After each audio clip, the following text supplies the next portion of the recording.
లోపు తెలంగాణ రాష్ట్రాన్ని జయప్రదం చేయండి. చలో అసెంబ్లీ కార్యక్రమాన్ని జయప్రదం చేయండి. విద్యార్థి చేసి చలో అసెంబ్లీ కార్యక్రమాన్ని జై తెలంగాణ నుంచి భారతదేశం తెలంగాణ రాష్ట్రాన్ని ఏర్పాటు చేయకుండా అడ్డుకుంటున్న సీమాంధ్ర పెట్టుబడిదారు తెలంగాణ ప్రాంతం నుంచి కేంద్ర రాష్ట్ర ప్రభుత్వాలపైన నిరంతరం ఒత్తిడి తీసుకొచ్చి వచ్చే బడ్జెట్ సమావేశాల్లో తెలంగాణ రాష్ట్ర ప్రకటన పైన ప్రకటించేంత వరకు కూడా ఇవాళ మాయావతి గారు, ఆర్ఎల్డీ అధినేత అజిత్ సింగ్ గారు, అదేవిధంగా శరద్ పవార్ గారు చెప్పినట్టు నిరంతరం కేంద్ర ప్రభుత్వం మీద ఒత్తిడి తీసుకోవడం కోసమని బడ్జెట్ సమావేశంలో మార్చి 20 తారీఖున చలో అసెంబ్లీ కార్యక్రమాన్ని నిర్వహిస్తాము.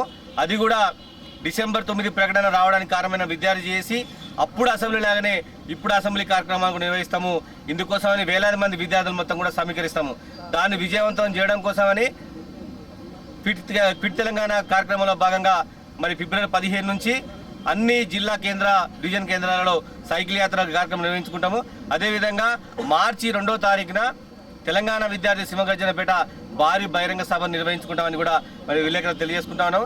అదేవిధంగా ఇవాళ సీమాంధ్ర పాలకులు, ఉండవల్లి లాంటి వాళ్ళు చేస్తున్న కుట్రలను బహిర్గతం చేయడం కోసమని మొత్తం కూడా తెలంగాణ ప్రాంతంలో ఉన్నటువంటి విద్యార్థి చేసి నిరంతరం తెలంగాణ ప్రాంతంలో ఉన్న మంత్రుల ఇల్లుని ప్రతినిత్యం రోజు ముట్టడించవలసిందిగా ఎక్కడ వాళ్ళ సొంత గ్రామాలలో హైదరాబాద్లో వాళ్ళ మినిస్టర్ క్వార్టర్స్, జిల్లా కేంద్రాల వాళ్ళ ఇంటి వద్ద కూడా మొత్తం నిరంతరం వాళ్ళని ముట్టడించే కార్యక్రమం, రోజు దండోర వేసే కార్యక్రమం చేయాల్సిందిగా కోరుతా ఉన్నాము.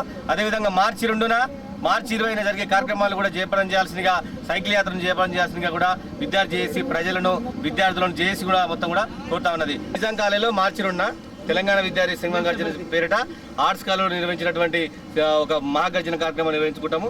డిసెంబర్ 9 లాంటి చలో అసెంబ్లీ కార్యక్రమం మార్చి 20 నిర్వహించుకుంటాము. అదేవిధంగా ఇవాళ మెదక్, ఆదిలాబాద్, నిజామాబాద్, కరీంనగర్ సంబంధించినటువంటి గ్రాడ్యుయేట్ ఎమ్మెల్సీ అభ్యర్థిగా విద్యార్థి చేసి నుంచి ఒక అభ్యర్థిని ఖచ్చితంగా పెట్టబోతున్నాము. దానికి సంబంధించి రేపు చర్చించుకొని రేపు అభ్యర్థిని కూడా ప్రకటిస్తాము. జై తెలంగాణ. విద్యార్థి చేసి స్టీరింగ్ కమిటీ సమావేశం జరిగింది. ఈ సమావేశంలో ఏదైతే జాతీయ స్థాయిలో ఆర్ఎల్డీ అధినేత అజిత్ సింగ్ గారికి, అదేవిధంగా తెలంగాణ ఏర్పాటుకు మేము సుముఖం అంటూ చెప్పినట్టు మాయావతి గారికి, అదేవిధంగా తెలంగాణను తేల్చని చెప్పేసిన శరద్ పవార్ గారికి విద్యార్థి జేఏసీ తరఫున కృతజ్ఞత తెలియజేస్తా ఉన్నాము. అదేవిధంగా మరి కాంగ్రెస్ పార్టీ ఈ జాతీయ నాయకుల యొక్క సూచన మేరకైనా తెలంగాణ రాష్ట్రాన్ని బడ్జెట్ సమావేశంలో ప్రవేశపెట్టాలని మేము డిమాండ్ చేస్తా ఉన్నాము. బడ్జెట్ సమావేశాల లోపల తెలంగాణ ప్రాంతంలో ఎమ్మెల్యేలు, ఎంపీలందరూ కూడా కాంగ్రెస్ పార్టీ మీద ఒత్తిడి చేయడం కోసము మీరు ప్రయత్నించాలని చెప్తా ఉన్నాము. మీరు ఒత్తిడి చేయకపోతే తెలంగాణ విద్యార్థి చేసి మీ ఇళ్ల ముట్టడి కార్యక్రమం చేపట్టి హెచ్చరిస్తా ఉన్నాము. అదేవిధంగా తెలంగాణ రాష్ట్ర ఏర్పాటు ప్రకటన వెంటనే చేయాలని చెప్పేసి మరి బడ్జెట్ సమావేశాల్లో మార్చి 20వ తారీఖున పెద్ద ఎత్తున తెలంగాణ విద్యార్థి చేసి చలో అసెంబ్లీ కార్యక్రమాన్ని చేపట్టి జరుగుతుంది. చలో అసెంబ్లీ కార్యక్రమంతో మరి తెలంగాణ రాష్ట్ర ఏర్పాటు తథ్యమని చెప్పేసి మేము భావిస్తా ఉన్నాము. అదేవిధంగా చలో అసెంబ్లీ కార్యక్రమం ద్వారా పెద్ద ఎత్తున కాంగ్రెస్ ప్రభుత్వానికి హెచ్చరికను కూడా మేము జారీ చేయబోతున్నాము.